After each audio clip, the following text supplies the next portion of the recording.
Hi. Actually இந்த video நான் போடலாமா போடக்கூடாதுன்னு கூட எனக்கு தெரியல. பட் எனக்கு இது நடந்ததுனால நான் இதை போடலாம் அப்படிங்கிற ஒரு ஐடியாவில் தான் நான் போடுறேன்.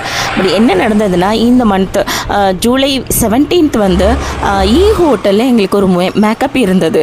எங்களோட கிளைண்ட் வந்து ஈ ஹோட்டலில் ஸ்டே பண்ணியிருந்தாங்க. ஸோ அங்கே தான் எங்களுக்கு மேக்கப் வர சொல்லியிருந்தாங்க.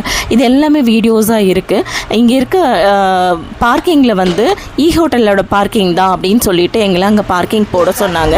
ஸோ நாங்கள் அங்கே தான் பைக் விட்டோம். மார்னிங் வந்து 3 o'clock போனது. டைமிங் எல்லாமே நான் மென்ஷன் பண்ணியிருக்கேன். அப்புறம் ஒரு 2.5 hours எங்களோட மேக்கப் முடிச்சுட்டு நாங்கள் ஒரு 5:30 அந்த மாதிரி கிளம்பியாச்சு. கிளம்புனதுக்கப்புறமா ஆனால் என்ட்ரி ஆகும்போது ஒரு பாஸ் ஒன்று கொடுத்தாங்க. ஒரு சின்ன பில் மாதிரி கொடுத்தாங்க. சரி, ஓகே, நம்ம வண்டி சேஃப்காக டோக்கன் மாதிரி கொடுக்குறாங்கன்னு சொல்லிட்டு நாங்கள் அதை வாங்கிக்கிட்டோம். பட் ரிட்டன் போகும்போது அந்த பாஸ் எங்கன்னு கேட்டாங்க. நாங்கள் கொடுத்தோம்.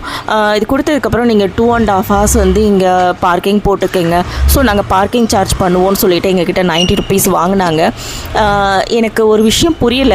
இது ஈ ஹோட்டலோட பார்க்கிங்னு சொல்லி தான் எங்களை வந்து ஈ ஹோட்டலா, ஓகே உள்ளே போங்க அப்படின்னு சொல்லி செக்யூரிட்டி சொல்லி அனுப்பி தான் நாங்கள் பார்க்கிங் போட்டோம். ஆனால் இந்த மாலோட பார்க்கிங் சொல்கிறாங்க. இஏ மாலோட பார்க்கிங்காக இருந்தால் கூட மாலோட டைமிங்னு ஒன்று இருக்கு இல்லையா, மார்னிங் 9 or 10 அந்த டைமில் தான் மால் ஓப்பன் ஆகும். ஸோ அந்த டைமுக்கு அப்புறம் தானே வந்து பார்க்கிங் சார்ஜ் பண்ணணும். நாங்கள் போனது ஏர்லி மார்னிங். எங்களுக்கு ஹோட்டல் பார்க்கிங்னு சொல்லி தான் அலோவ் பண்ணாங்க. அப்போ எங்களுக்கிட்ட எதுக்காக இவங்க 90 rupees பார்க்கிங் சார்ஜ் பண்ணாங்க அப்படின்னு எனக்கு கண்டிப்பாக தெரியலைங்க. பில்லை வந்து நான் வீடியோவில் அட்டாச் பண்ணியிருக்கேன் பாருங்கள்.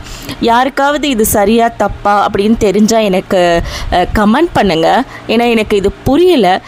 மாலோட பார்க்கிங்கா இல்லை ஹோட்டலோட பார்க்கிங்கா, நான் ஏன் சார்ஜ் பண்ணேன்னு புரியலை. ஸோ கமெண்ட் பண்ணுங்கள்.